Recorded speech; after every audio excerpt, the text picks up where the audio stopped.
Have you ever wondered how terrifying it must have been to be the first person to step foot in a double-hulled canoe and set sail in an attempt to identify the far-flung island archipelagos of the Polynesian Ocean? This is what renowned Hawaiian astronavigator Nainoa Thompson refers to as the original moonshoot. The Polynesian Triangle stretches from Hawaii in the north to Aotearoa, or New Zealand, in the southeast, and Rapa Nui, or Easter Island, in the southwest. It's approximately the size of the whole Eurasian continent. It's so large, in fact, that when European sailors discovered it, it was already inhabited by indigenous Polynesians, obviously. And they were astonished because the languages were so similar between many of the different communities, despite the fact that they were separated by thousands of miles. Captain Cook is actually quoted as saying in one of his memoirs that he thought it might be some sort of sorcery or magic. Now, let me be the first to tell you, it was nothing like that. It was just the scientific method. This artifact is actually a map. It's called a Polynesian stick chart, or star path. And it's not just any map, it's a map of dynamic phenomena. So what you see are shells that represent islands that have been discovered, and then you see bent or warped pieces of coconut husk that actually represent wind systems and weather systems. Now, what's amazing about this is that the voyagers of the day, the ancient Polynesian voyagers, would memorize these maps prior to actually setting foot on their canoes, and then use it as a sort of ecological metadata and complement it with other things that they see along their path, such as stars, bird migration patterns, and different types of fish that they may catch. All of this is to say that our ancient ancestors in Polynesia, or Austronesia as it was called at the time, have been practicing science for thousands of years. It's true.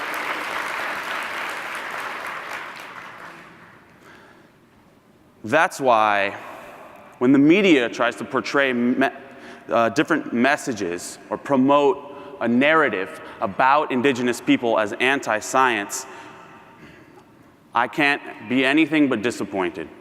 Recently, multiple universities are attempting to construct a brand new 30-meter telescope on the top of the most sacred place in all of Polynesian history. This is, Hawaiian history.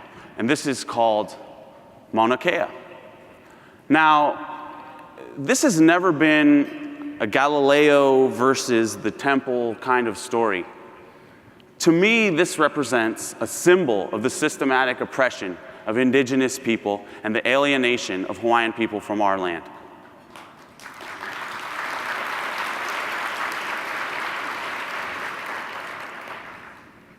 This resulted in multiple peaceful protests, like you can see here. This is dated to April 2015 on top of Mauna Kea.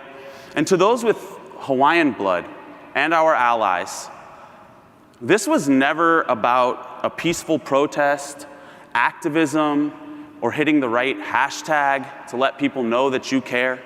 This has always been our kuleana. Now, kuleana is one of those words that doesn't actually have a way to translate into the English language. It's more something you feel than a way that you describe something. But I've done my best to try to translate it into English, and it's one's personal sense of responsibility or accountability to their community. Now, today I want to tell you a little bit about how I let my kuleana guide my science and my research as a genome scientist. I entered graduate school at a really hot time in genome sequencing, something that we call the next generation sequencing revolution. And for our purposes today, just know that the technology that we were using and the technology that we use today was more accurate than the previous iteration of genome sequencing technology. It was also more accurate, and most importantly, it became very cheap. So cheap, in fact, that it rivaled the price of an MRI. So cheap, in fact, that it got the attention of the White House.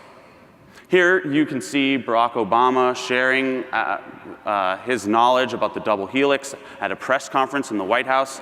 He's talking about the Precision Medicine Initiative, and this is an initiative to sequence 1 million people's genomes in the United States, and they've allocated $215 million of our hard-earned tax-paying money.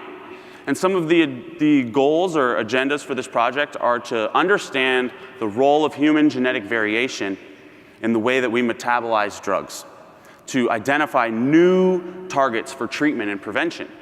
Now, this brings us to the central theme for this year's 2016 SACNAS conference: STEM, diversity, and public understanding. The statistic that you see right here is the exact opposite of that. 96% of genome-wide association studies have exclusively featured individuals of European ancestry. That leaves 4% for the rest of diversity.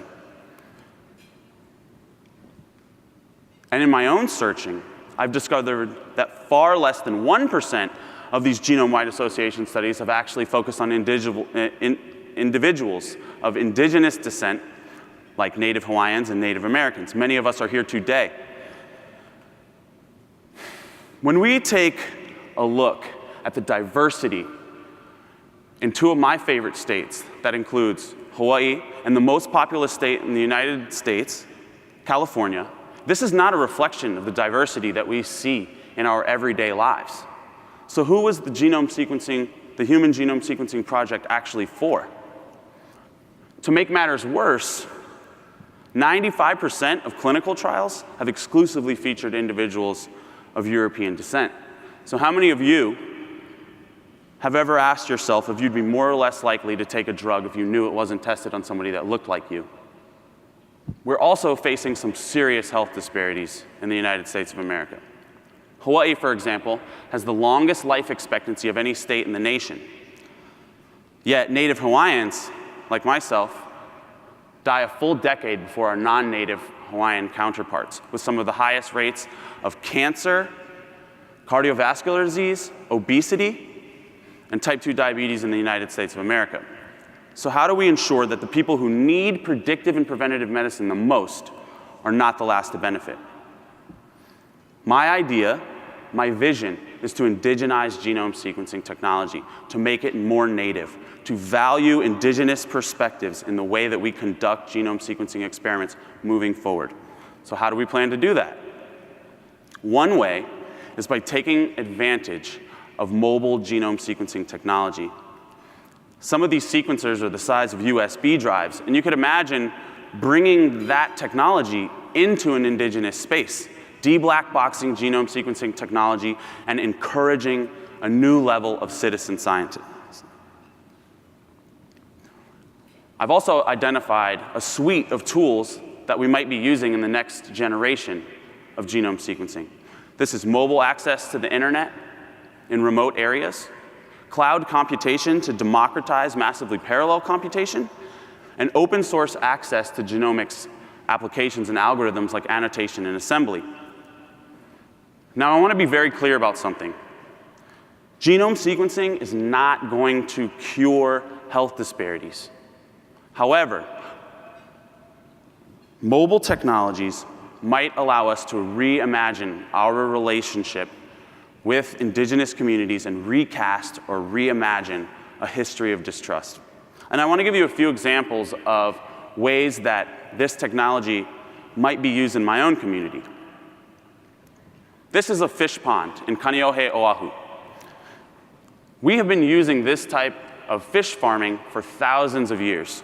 What if we could use this suite of mobile genome sequencing technology to understand bacterial diversity in the fish pond to put healthier fish on every Hawaiian family's table? This is the lo'i. Lo'is are taro patches. We've been practicing an ancient form of irrigation agriculture, again, for thousands of years. And might we be able to use this same suite of technology to understand bacterial diversity in the lo'i to put healthier poi in every bowl? Just like our ancestors used the stars to guide them to new lands, I believe we need to use our kuleana to guide us to conduct meaningful research that impacts our communities in positive ways. Whether it's protecting Mauna Kea or Standing Rock, reducing health disparities, reducing mass incarceration rates, I want to leave you with a lasting question. How are you going to allow your kuleana to guide your research? Thank you very much.